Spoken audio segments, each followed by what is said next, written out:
Vidzemes Olimpiskais centrs jau tradicionāli pievienojās arī lielās talkas talkotāju pulkam, un kā jau tas ir katru gadu, mums nāk palīgā draugi, sadarbības partneri, tā kā šodien talkosim kopā ar klientu atkalpošanas centru Nordea, Valmiera.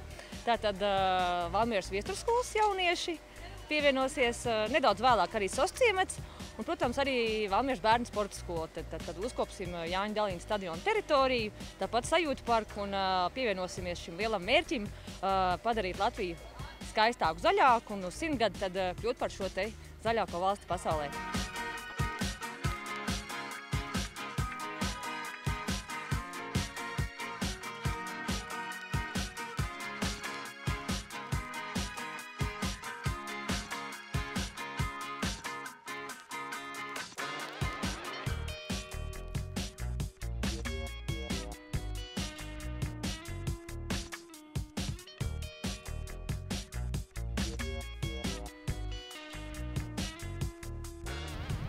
Šobrīd atrodamies pie Vidzemes Olimpiskā centra Rīgas ielā, pie galvenā sporta kompleksa un lielās Vislatvijas talkas ietvaros arī.